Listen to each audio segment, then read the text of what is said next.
What's up, friends and car lovers? It's Drake from Car Show Life, and I'm getting ready to go back to the SEMA show for the 4th consecutive year. So I thought I'd take a moment and go back through my footage from the previous 3 years I covered the show in Las Vegas and give you a look at 10 of the coolest things I saw and experienced. In 2021, SEMA honored Chip Foose for all of his contributions to the automotive aftermarket and the industry at large by having 20 builds he had a hand in creating shipped to Las Vegas. Included were 4 Riddler Award winners and a pair of America's Most Beautiful Roadster recipients. But the coolest part, Chip himself putting the final details on the display cars. Also back in 2021, I got acquainted with Flatout Autos of Jonesboro, Arkansas. They're a resto-mod shop that specialized in Corvettes. And then they started reskinning Tahoes and Suburbans to make them look like early 70s K5s. In 2022, they went the opposite direction, taking a modern GM work truck and making it look like a 21st century version of what a K5 would be. Here's Rob Hester from Flatout to explain their process. So we have to start with a single cab long bed truck, so not a lot of frills in a single cab. So we actually dress it up. This truck's actually got black suede headliner, the B pillars. Catskin provides the leather for us. We actually add the center console and actually make everything function in it. We have the wireless charger and everything inside. The tops are fiberglass. We actually built the first one from scratch. We have a company in Michigan, Sanker Composites. They do a phenomenal job for us. Our tops are fiberglass. That's standard on all of our trucks. On the KR2, we have an option for an exposed carbon fiber top. And it's just a thing of beauty. The weave matches up perfectly down the top. It's beautiful. Drake met us a couple years ago. He's come by every year. We've loved seeing you guys, and we reached out prior to the show, so he hooked us up with both strobe boards for both our Jimmy and our KR2 and our sponsor board. And the creative concept, I had no idea what he was going to do. Love the design. They showcase the truck. Both have their own personality, so love it. Couldn't be any happier. A list of 10 cool things I've seen and experienced at SEMA. Of course, one of them is going to be a Camaro, right? In 2022, I had a front row seat for the reveal of the Ring Brothers Strode, a custom carbon fiber bodied Camaro. But the coolest part of the experience was catching this candid moment between car owner Don and Jim Ring. I just hear what it sounds like. I saw a couple of the videos, but nothing like in person, What a job you did.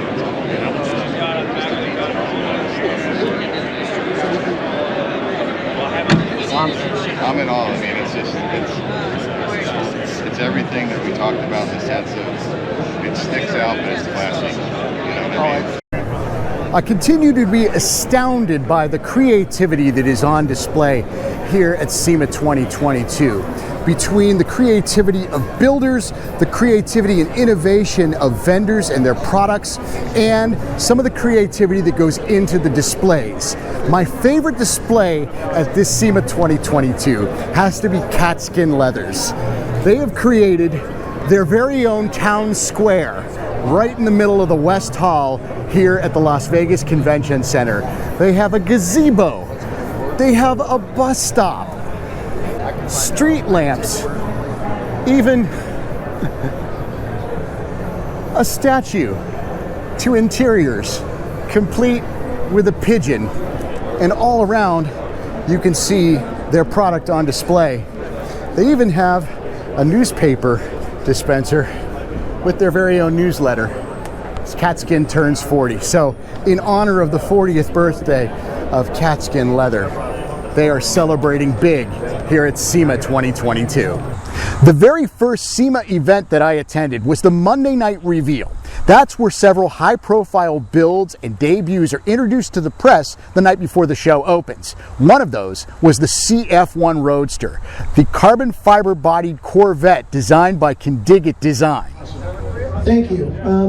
This is actually, 22 years in business, but more importantly, 50 years old. I wanted to build a car. When I was 7 years old, I wanted to be a car designer and builder, to be able to actually do a full turnkey car from ground up.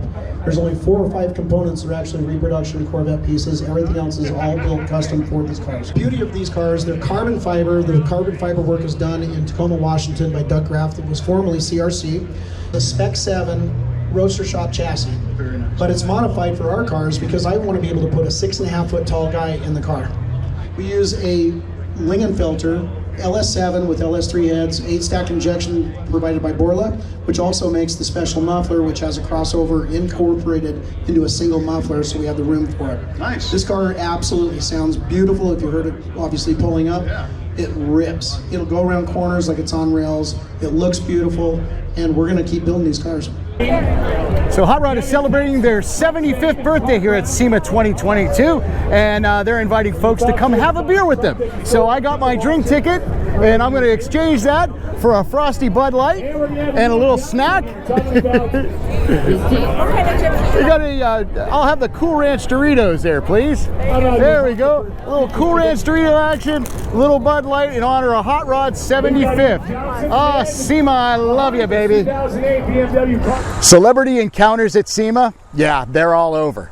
I've met a few famous people in my time going to Las Vegas, but I've also met a few famous cars too, like the original Eleanor from 2000's Gone in 60 Seconds. Designed by Chip Foose, sparked a custom car resto mod revolution, and this car is iconic in the annals of the car hobby. This is the actual main car from the film. It is owned by someone in Germany, and it was brought over here by C-Tech. It's stunning. I love a custom car that's got a ton of details that hide in plain sight, and this 71 Nova by Condigit Design has hundreds of them. It actually started out at another shop and went to Condigit Design to be finished, and 90%, 95% of the design stuff came from Dave, with about 5% input from the owner, and they really outdid themselves on this build. The fenders, the bumpers, the grille, all massaged and pulled in. This trim piece that sits below the headlights between the bumper and the grille on the cars originally was plastic. This is all hand fabricated metal. It is a new paint color, and they're going back and forth on what the name is going to be. The owner was thinking jaded. Dave's thinking more of opalcetic. Don't know if it's going to end up on either of those two. The interior, so well done. Nice complementary leather. The steering wheel evokes the original steering wheel with a much thicker rim, in line with more modern cars, and the owner told me that was all 3D printed. Of course, Condigit designs bespoke door handles, operational vent windows, or excuse me, operational quarter windows. These cars never came from the factory as hardtops. They were all post coupes, so they've done some re-engineering there to make it a hardtop coupe. And around back, completely finished off trunk lining. And again, rear bumpers tucked and pulled in, massaged. You'll never see another Nova quite like this. So you want to resto mod your 57 Chevy or your Cadillac Eldorado and put big brakes and low profile tires on it, but maintain that wide white look. Well, Deluxe Wheel Company has you covered. They have integrated the wide white wall as part of the wheel, like this resto modded Plymouth Fury behind me. You could run a Willwood or Brembo style brake system and use low profile tires on this 20-inch wheel that incorporates the white wall into the wheel. This Plymouth Fury has been Hellcat swapped, and it's got a lot of modern running gear. Check out the interior, the steering wheel, the shifter. Heck, it's even got satellite radio antenna on the back. And of course, the Deluxe Wheel, where the white wall is part of the rim. One of the builds that I kept coming back to last year at SEMA was outside the convention center. It was this little Nash Rat Rod.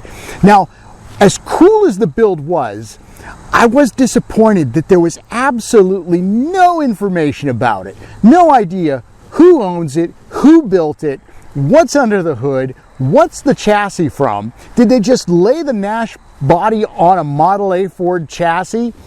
but it's got the cool bomber seats, the pinstriping, those dice on top of the air cleaners. I mean, this thing was full of whimsy, and apparently it was for sale. Well, that's a wrap on this edition of Car Show Life. Make sure you're following this channel for our 2024 SEMA coverage, and check out our playlist from past SEMA videos and see what I did on the Hot Rod Power Tour. Until next time, I'm Drake Donovan. Thanks for watching.